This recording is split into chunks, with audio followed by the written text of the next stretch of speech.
Now, Hong Kong is bearing the brunt of China's new security law, and that is our top focus this hour, as tech giants have suspended processing government requests for user data in Hong Kong due to China's new national security law.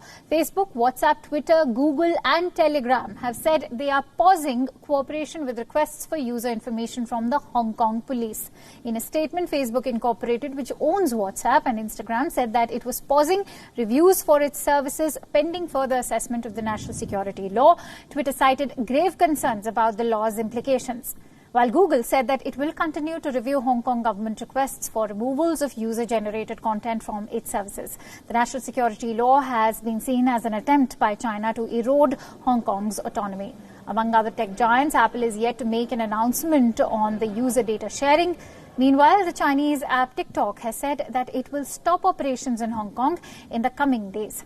Experts say that Hong Kong has been a loss-making market for the video sharing app. Earlier, TikTok had said that it would not share users' data with the government. For more details, let's quickly go across to our correspondent, Richard Kimber, who's joining me live from Hong Kong.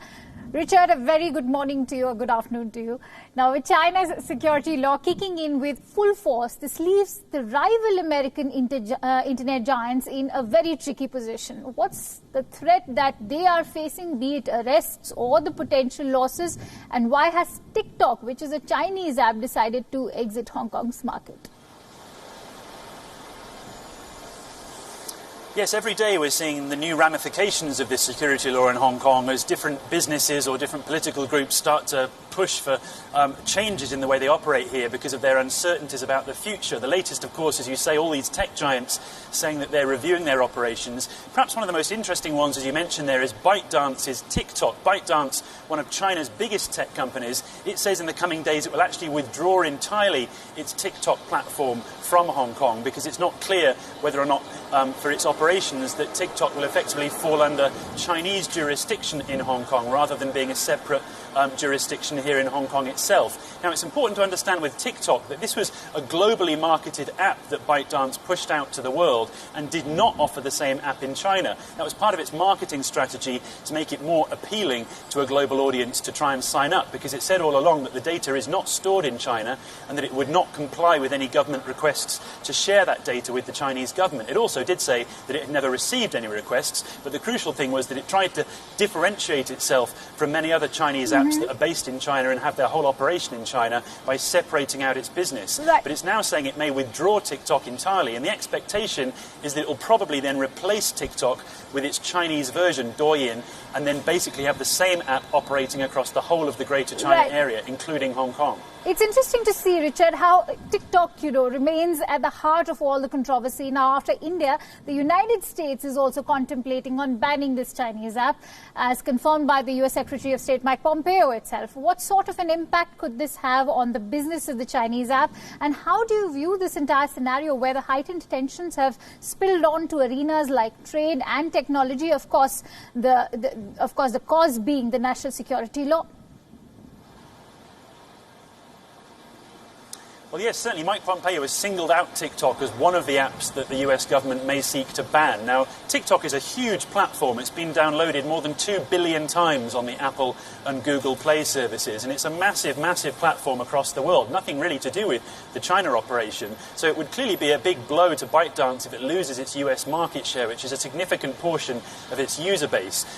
As for the overall impact across the tech industry, there's been reassurance yet again from the government here today, from the Chief Executive Carrie Lam, that this security law does not spell what she called doom and gloom for the Hong Kong business market. And the Finance Secretary again this week pointing to the fact that there have been no significant capital outflows from the Hong Kong stock market, which incidentally has been doing quite well this week despite all of these security concerns. So these tech companies, obviously very big players, if they start to consider pulling out of Hong Kong or shutting down their operations in Hong Kong, clearly this will give a big shockwave to the market here, which otherwise has actually been fairly resilient during this entire period. Absolutely, and it is going to indeed govern the future of internet freedom in Hong Kong. Now, apart from UK's offer of citizenship to 3 million Hong Kongers, China also faces the threat of the new global sanctions regime, which have already targeted individuals and organizations from Saudi Arabia, Russia, Myanmar and now North Korea, as announced by Dominic Raab. How is Beijing expected to respond?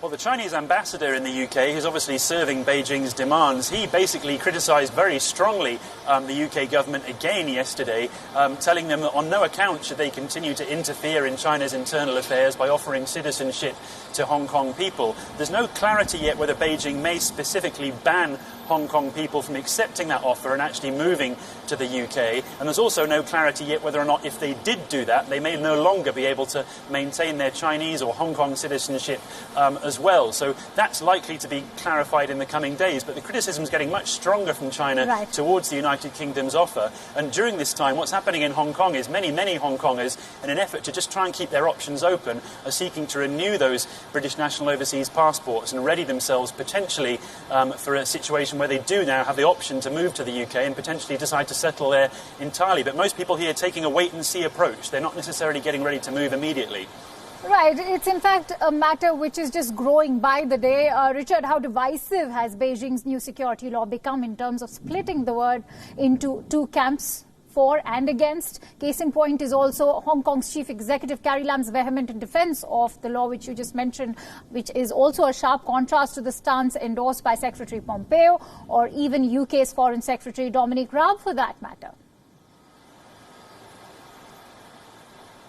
Well, it's certainly becoming socially divisive on a very local level here, more so than perhaps the protest movement became last year. And that's really just because after 6 months of protests last year, followed by 6 months of virus upheaval this year, many people just don't want another 6 months of economic strain here. So even people who are somewhat in the moderate camp towards the extradition bill of last year, they're now starting to get a little bit fatigued by this constant economic strain on the city here. And really, even though they might not agree necessarily with the security bill, they would rather just have a sense of normalcy with regards to life here than see another 6 months of protests over a bill that effectively has already been passed. So the protest movement is struggling to have the same momentum that it did last year. And on a social level, basically, people who are generally younger, the student population, is still very keen to protest against this bill, but probably the older population less enthusiastic about that anymore, and basically just hoping that Hong Kong can retain the type of stability and normalcy that the chief executive has promising. But the question really is, if the international world and the business world continues to be uncertain and unsure about Hong Kong,